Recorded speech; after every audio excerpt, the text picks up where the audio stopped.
Luciano, obrigado pela oportunidade da conversa. Eu que agradeço, professor. Ocorre dentro de uma série de vídeos chamada Conversas sobre o Futuro do Brasil. O Brasil está sem rumo, sem projeto. O Brasil é uma caldeirão de energia humana, de dinamismo criativo, uma anarquia criadora, sem o equipamento necessário. Estamos arriscados de afundar num primarismo produtivo e educacional. Como vamos soerguer o país? Professor, primeiro eu queria agradecer. Eu acho que nesse último ano, uma das boas coisas que aconteceram foi poder trocar ideia com você com alguma frequência. E eu adoro que eu fico...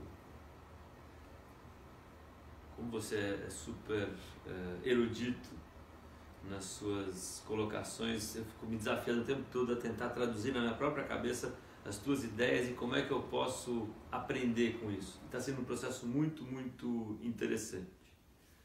Eu acho que primeiro eu preciso refletir um pouco o que me traz nessa cadeira para poder tentar responder uma pergunta vindo de você com tal complexidade. Eu acho que eu estou com 47 anos, nos meus últimos 20 anos, eu tenho viajado muito, muito, muito pelo país, o que me deu um ativo, o que me deu um ensinamento que nem as melhores academias, nem Harvard, nem Stanford, nem MIT podem ensinar, que é um pouco do pulso do dia a dia do país. Então acho que o que me traz essa cadeira aqui hoje, tentando responder essa pergunta, é um incômodo profundo que eu tinha. Para mim seria muito mais fácil eu não responder essa pergunta, eu ficar na minha casa no Rio de Janeiro, gastando dinheiro que eu ganhei, ganhando mais dinheiro e cuidando dos meus filhos e da minha família. Então, sair dessa zona de conforto para tentar poder responder alguma coisa que faça sentido numa pergunta tão complexa quanto essa, está me desafiando muito intelectualmente, desafiando muito pessoalmente no meu dia a dia, e tenho dedicado tempo a isso. O que eu estou fazendo agora, se fosse em inglês, estaria no listening mode. Eu estou ouvindo muita gente. Porque o que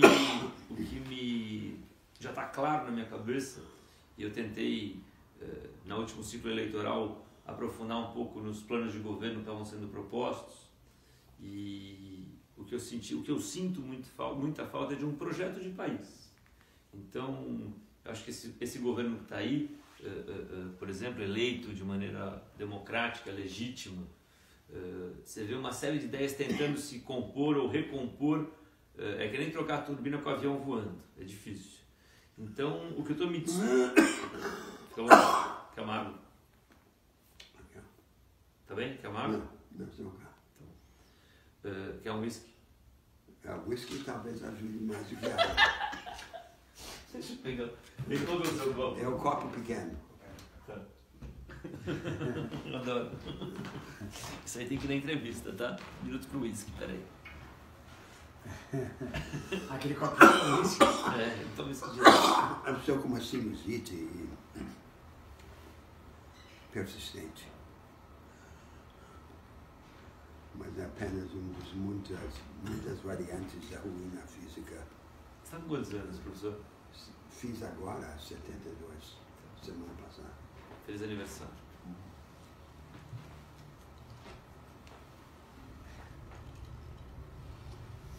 Mas terminando, dando complemento, tentando responder a sua pergunta. Só uma pergunta, como devemos fazer? Não, pode ser que depois a gente... Ele edita. Essa parte eu ainda sei, professor. Mas continuando o raciocínio, a melhor resposta para essa sua pergunta que eu estou tentando é como é que a gente consegue desenhar um projeto de país.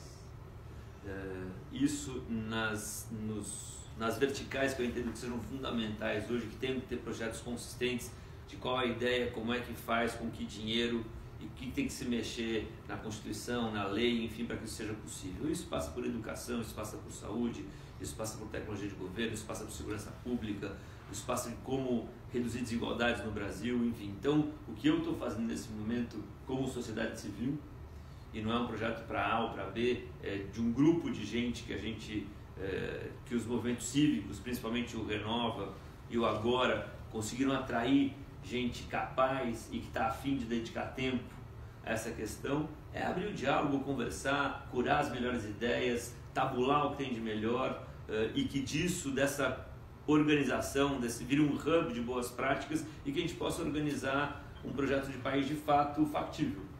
De fato factível é redundante, mas que seja possível de sair do papel. Agora, não é da noite para o dia, eu acho que é um processo, eu acho que é uma convocação geracional. O que mais me incomoda hoje, eu tenho falado isso para você já algumas vezes, é como a gente pode de fato reduzir desigualdades no Brasil. E é um tema complexo, não muito fácil, mas tem muita gente que eu admiro pensando sobre isso. Então, botar as ideias juntos um pouco. Certo. Há certos temas inescapáveis para nós na construção desse projeto. Um tema é a qualificação do aparato produtivo no Brasil. Há um novo debate a respeito do desenvolvimento no mundo. A vanguarda antiga, a indústria convencional, como tivemos instaurada no sudeste do país, sobretudo em São Paulo, não é mais vanguarda, ela é resquício de uma vanguarda anterior, ou satélite da nova vanguarda. E ela está deixando de funcionar como atalho para o crescimento econômico. Mas a alternativa, que seria uma forma includente da nova vanguarda produtiva, que nós chamamos a economia do conhecimento, densa em ideias e em tecnologia e dedicada à inovação permanente, não existe. Ela só existe no mundo na forma de franjas excludentes. Temos que resolver esse problema. E a única maneira de resolver parece ser do segundo lado, isto é, transformando a tarefa aparentemente inacessível em acessível, desdobrando-a em etapas e em partes. E no Brasil isso significa trazer para mais perto da vanguarda esta vasta penumbra, esta periferia da economia brasileira, sobretudo de pequenas e médias empresas, com grande dinamismo empreendedor, mas sem os instrumentos da qualificação produtiva. Segunda tarefa, educação, que eu sei que é uma preocupação central sua. E o princípio... Porque, essa revolução que você colocou, que eu acho que está vindo, e ela vai ser, a tecnologia, a inteligência artificial, blockchains, etc., vai impor, ela ainda não chegou no dia a dia da sociedade. Chegou com muita... Mas vai chegar... Se você considerar que hoje o iPhone, ou os smartphones, ou o sistema iOS, ou Android tem 10 anos, do jeito que ele é hoje, e já transformou o jeito que a gente se comunica, as redes sociais, influencia em eleições e tal, o que vai acontecer nos próximos 10 anos, em relação à tecnologia, é exponencialmente mais impactante do nosso dia a dia do que foi os últimos 10. Então, mais uma vez, só fazendo um comentário sobre a sua primeira colocação, e chega na segunda, que é a educação. Quando você vai falar da última revolução industrial, onde a mão de obra era fundamental, ou seja, os sindicatos, a negociação, ou seja, a mão de obra era quem fazia essa velha indústria que você falou agora, que foi o que movimentou o sudeste do país nas últimas décadas e ficou velha pelo que você colocou agora, ela dependia da mão de obra. O meu medo é que nessa próxima revolução, quando a gente sentar para conversar daqui 20, daqui 30 anos, mas acho que vai ser bem antes do que isso, essa mão de obra, se ela não estiver qualificada, se você não educar essas pessoas para que elas tenham capacidade de fazer outras coisas que vai exigir muito mais da capacidade intelectual e do conhecimento do que da força física, você vai ter uma massa de invisíveis na sociedade. Sim. Então, e que é um problema muito sério. Porque daí o que vira essas pessoas? O que elas vão ser? Então, de novo, respondendo a sua primeira pergunta e juntando na segunda, enquanto o Brasil não encarar a educação Eu concordo com as coisas que você fala, com as outras várias vertentes que são mais complexas e mais profundas de discutir. Mas uma é básica e simples. Se você não qualificar a educação no Brasil, se a escola do rico não for igual à escola do pobre, porque a escola do pobre hoje é uma sacanagem, porque a dona Maria, que mora na comunidade, que não teve escola, o simples fato dos 5 filhos dela ganharem um uniforme da prefeitura de graça, ir para a escola, ter 3 refeições e voltar para casa, ela já acha que é um improvement enorme em relação à vida dela. Mas isso é uma enganação. Porque só vai ser justo e verdadeiro a hora que a escola dos filhos dela for exatamente igual à escola dos filhos da patroa onde ela trabalha no Leblon. Então, enquanto a gente não chegar nesse nível de qualidade de educação, a gente vai ter problemas muito graves. A gente não pode falar de meritocracia enquanto as oportunidades forem diferentes. Então, assim, quando eu converso com você sobre como você vê e ressignifica as forças produtivas, a economia do conhecimento, que eu concordo com você, mas eu ainda estou no primeiro passo. Se a gente não der o primeiro passo, que é de fato qualificar a educação no Brasil, combater desde evasão escolar, combater alfabetização no tempo correto, contratação de professor, avaliação de professor, conexão nas escolas. Eu fui a Prudentópolis, você ouviu falar de Prudentópolis, professor? Foi gravar em Prudentópolis outro dia, no Paraná, 280 quilômetros de Curitiba. Todo mundo na cidade fala ucraniano. O motorista do ônibus, o cara que estava capito, todo mundo fala ucraniano. Fui em 2 escolas, super legal as escolas, bons professores, tudo certo. A escola não tem computador, não é conectada, não tem internet. E hoje é fácil, você chega numa escola pública, em qualquer escola do Brasil, conversa com os alunos, 2 coisas que indicam se a escola é boa. Fácil, entrou, crianças, o que vocês vão ser quando crescer? Se metade da sala fala, você é professor, tenha certeza que tem bons professores naquela escola. Chega na diretora da escola, fala, diretora, mas quantos alunos a senhora tem na escola? Acho que em torno de 500. Diretora, quantos alunos você tem na escola? Tenho 463, Luciano. Aí sim. Diretora que sabe quantos alunos tem. Aluno que quer ser professor, já são 2 indicadores maravilhosos de que a escola é boa. Mas isso ainda é exceção. Então, assim... E essa transformação educacional tem 2 grandes partes. Uma tem a ver com a base econômica e institucional da educação. Reconciliar a gestão local das escolas pelos estados e os municípios com padrões nacionais de investimento e qualidade. Super. A qualidade da educação que um jovem recebe não deve depender do lugar onde ele nasce. Agora, o segundo aspecto é uma transformação profunda da maneira de aprender e de ensinar no Brasil. O paradigma pedagógico. Mas daí, quando você fala, eu concordo com você, mas eu, às vezes eu tenho um pouco de medo, quando você fala disso, você acha que toda a educação tem que ter 2 pontos de vista, que eu acho super rico o seu ponto de vista educacional. Mas o meu medo, se a gente não tem que dar um passo antes, que é o papai e mamãe, diríamos assim, para depois conseguir deixar uma educação mais complexa. Porque o que a gente tem hoje... Vai. Sim, mas o problema não é ser mais complexo ou menos complexo.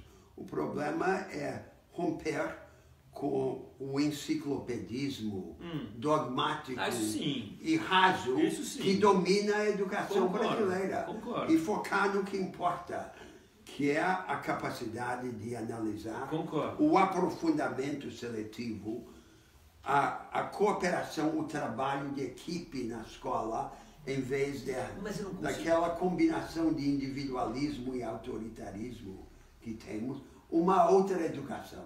E uma educação que consulte a nossa natureza. Porque a educação que predomina no Brasil é como se fosse uma guerra contra o Brasil. É a negação dos nossos pendores. É tudo contra nós. Mas, professor, eu concordo quando eu ouço a tese, super. Só que daí a diferença da academia e do chão de barro, que é o que eu gosto, assim, eu fico te ouvindo tentando traduzir isso para a realidade do Brasil. Aí eu começo a imaginar quando eu fui no sertão do Cariri, ou São João das Missões, ou Vale do Jequitinhonha, ou tantas outras regiões do Brasil, que hoje em dia as pessoas ainda passam fome. Hoje em dia você tem 7 milhões de brasileiros ainda em estado de pobreza extrema, que se a gente não atuar nos filhos desses 7 milhões de brasileiros que vivem com menos de $2 por dia, essas famílias não têm capacidade cognitiva de fazer claro. isso. Então, teremos de estar lá. Temos que avançar, temos que assumir parte da tarefa dessa família. Muito. Na periferia das grandes cidades brasileiras, a maior parte das famílias que vão são precisar famílias de programas de desestruturadas, conduzidas por uma mãe só. Os homens se revezam. Mas essa mãe não tem culpa. Essa mãe ela é fruto do sistema. Claro. Ela não tem, é o que ela pode fazer. Disso, claro. Ela é vítima do sistema. É dividida entre os biscates de um lado e o zelo pelos filhos E não são de poucos, outros. não são poucos, são 7 milhões de famílias nessa condição, que é muita gente. Se cada uma tiver 2, 3 filhos, se não tomar cuidado, você vai ter uma geração de 20, 21 milhões de brasileiros nessa condição. Então, de novo, as minhas reflexões, eu gosto quando você lapida o pensamento e quando a gente tenta, ok, como é que a educação pode ser saborosa, como é que ela pode ser de várias vertentes do pensamento, como é que ela pode ser disruptiva, mas eu fico pensando lá a base da pirâmide mesmo, quando a gente fala de primeira infância. Claro, quer dizer, tem que prover aquele escudo básico de proteção social. Tem que ter. Que permita aquela família, aquele pobre, aquela criança ser empoderada. Porque é óbvio que a miséria extrema imobiliza as pessoas. E precisa cruzar dados. Hoje em dia você pega, sei lá, os dados do Bolsa Família, que são preciosos. Quando a gente for atacar a questão de desigualdades para valer, são preciosos porque, bem ou mal, são uma das poucas coisas no Brasil que você tem dados claros sobre isso. Me diz se as famílias apoiadas pelo Bolsa Família têm prioridade nas boas creches para crianças de 2, 3 anos. Eu não sei, eu acho que não. Mas tem que ter. Porque assim, nessas famílias é onde a gente tem que pegar na base. O Chile tem um programa muito bom que chama Chile Solidário, que eles empoderaram o assistente social. Porque o assistente social tem uma vantagem, que é o cara que entra na casa das pessoas. Que hoje em dia ele vai só pesar, vai ver se está desidratado. Pô, mas imagina hoje um assistente social, que são 225 mil no Brasil, empoderados, com o iPad, com todos os programas sociais que aquela família pode precisar, que entenda a dinâmica da família. Ou seja, eu acho que tem pequenas coisas que a gente pode pensar que vão ter um impacto enorme lá embaixo, onde de fato precisa. Agora, um terceiro elemento desse projeto nacional que nos falta tem a ver com a situação do trabalho dos trabalhadores e a relação entre o trabalho e o capital. Metade dos trabalhadores hoje estão nas sombras da economia informal. E na economia formal, uma parte crescente está precarizada em situação de trabalho temporário ou terceirizado, como vem ocorrendo em grande parte do mundo. Se somar a metade informal com os precarizados da economia formal, é a maioria do povo brasileiro, da população adulta. Como é que podemos aspirar a uma dinâmica de qualificação educacional e econômica se estamos jogando a maioria nesta desorganização e precarização radicais? É uma insegurança econômica absoluta. Nós temos que mudar essa realidade. Nós temos que organizar um corpo de regras que governe essa nova realidade econômica, em vez de permitir que a flexibilidade vire pretexto para a insegurança econômica radical. Mas eu concordo com você, eu acho que tem uma mudança de comportamento também. Eu acho que se você for pegar década de 60, 70, 80, o sonho da casa própria é que o cara queria ter uma casa, que ele ia arrumar um trabalho perto da casa e que a vida inteira ele ia ser aquele trabalho. Vai trabalhar na Ford durante 30 anos até ele se aposentar. Isso vai mudar radicalmente. As pessoas hoje cada vez mais vão mudar de emprego ao longo da sua vida, e não importa se é rico, se é pobre, se é na favela, não importa. Então assim, eu acho que tem uma desconstrução do ideário da vida perfeita que vai mudar. Eu acho que muito provavelmente na próxima geração que nem as crianças hoje, talvez quando o jovem aos 18 anos queria ter um carro, hoje em dia não querem mais ter carro. Vamos compartilhar, que é muito mais fácil, muito mais barato, polui menos. Então, eu acho que as pessoas vão mudar muito de casa, porque vão mudar muito de emprego, então não faz mais sentido você ter uma casa própria em algum lugar. Então, eu acho que tem mudanças que vão acontecer nessas próximas gerações que a gente tem que estar antenado. E voltando ao que você falou, hoje só nas favelas você tem mais de 8 milhões de empreendedores. Sem crédito, sem facilidade, sem apoio. Sem nada. Sem nada. Sim. Jogadas à própria sorte num universo super burocrático, sim, num ambiente muito desfavorável a quem quer empreender no Brasil. Sim. Então, fazendo um paralelo, assim, quando você vem para um ambiente como Harvard, como MIT, o que a sociedade evoluiu nas últimas décadas em relação à geração de negócios, venture capital, startups, etc. Assim, hoje um menino de 25 anos com boas ideias e capacidade de execução, a chance dele arrumar dinheiro para fazer um negócio dele é enorme. Dos angels, do não sei o que lá tal. Então, a sociedade se modernizou muito no jeito de gerar riqueza, no jeito de avaliar investimento, o que não aconteceu no Estado. O Estado é velho, o Estado não é disruptivo, o Estado é pesado, o Estado é ineficiente. Então, ou a gente consegue modernizar o Estado para que ele acompanhe o que aconteceu na sociedade. Isso mexe em regulação, em um monte de coisa e tal. Há um quarto eixo aí no que você disse, que é a construção do Estado, capaz de ser agente desse. E aí há 3 agendas. Há uma agenda do século XIX inacabada de profissionalismo meritocrático no serviço público. Há uma agenda do século XX de eficiência administrativa, que não pode significar a mesma coisa na época da economia do conhecimento que significava antes. E há uma agenda do século XXI de experimentalismo na forma de atuação do Estado. Quer dizer, em vez de o Estado ou fazer nada, ou fazer por regras universais, o Estado tem que poder experimentar e descobrir empiricamente o que funciona. O Estado tem que associar a sociedade civil independente a ele na provisão competitiva e experimental de serviços públicos. Não é a privatização para empresas com objetivos de lucro.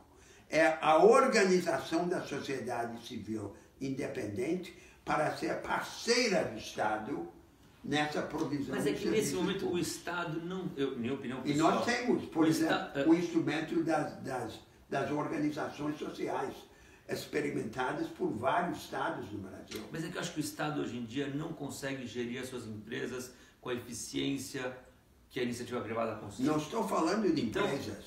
Não estou falando de empresas. O Estado assegura o mínimo universal de serviços públicos. O Brasil hoje em dia tem os serviços mais caros e os mais ineficientes. Concordo. Mas o Estado integra a sociedade civil independente junto com ela na maneira de experimentar a melhor maneira de prover os seus serviços e de qualificá-los. Então, mas daí volta essa discussão de você precisa da reforma da Previdência, a reforma fiscal, a reforma política. Na verdade, para mim, tudo isso você está trocando a fiação, mexendo no encanamento, mas o projeto todo está comprometido. Por isso que eu acho que a reforma do Estado, associada a essa reorientação do caminho. Precisa achar um caminho. Porque nenhum país reforma o Estado e a política, você não sabe para onde você está indo, para depois decidir o que fazer com o Estado e a política. Reforma só quando precisa reformar, para conseguir o objetivo. E é claro que essa reconstrução do Estado é a contrapartida dessa reorientação do caminho.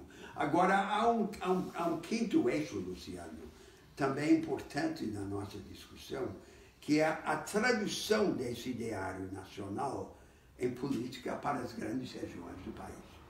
Ali é que toca o chão da realidade, porque esse ideário há de significar algo diferente na Amazônia, no Nordeste, no Sul, no Centro-Oeste.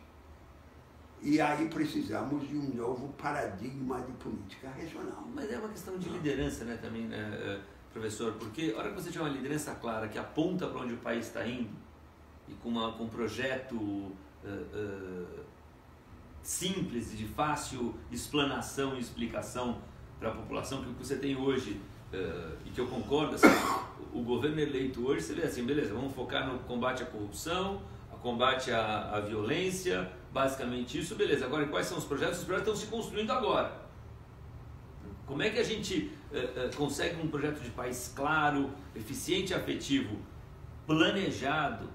Porque quando ele é planejado, ele é mais fácil das pessoas entenderem o que você vai fazer. E se você tiver um norte claro, as regiões, naturalmente, elas vão se vocacionar nos seus potenciais. Política só é poderosa quando ela deixa um legado institucional.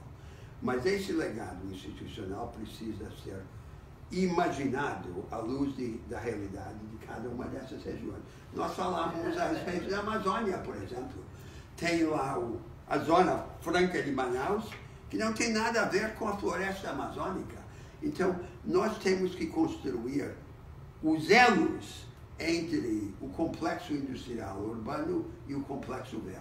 Se você chegar no mercado, se não fosse Estado, se fosse Venture Capital, e você desse um round de captação pelo mundo, olha, eu tenho um lugar aqui para produzir motocicletas, para produzir computadores, para produzir peças da indústria automotiva. E aqui do lado eu tenho um universo que eu quero produzir economia sustentável, energia limpa, cosmético, comida de boa qualidade, é muito mais atrativo. Então, claro, para mim, assim, eu amo a Amazônia, eu adoro Manaus, assim, mas está claro para mim que para a próxima geração, a Zona Franca de Manaus tem que se adaptar ao mundo que mudou. Mas é essa conversa que nós temos que ter para cada região. Concordo, sim. Agora, vamos ver o que há de geral nesses eixos nossos.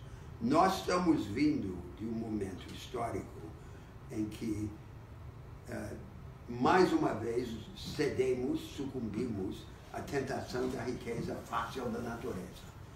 A democratização do consumo, uma espécie de nacional consumismo financiado pela produção e exportação de recursos naturais, pouco transformados pela inteligência humana. Agora nós precisamos de uma outra coisa. E a contrapartida política àquele modelo de desenvolvimento foi uma lógica de cooptação.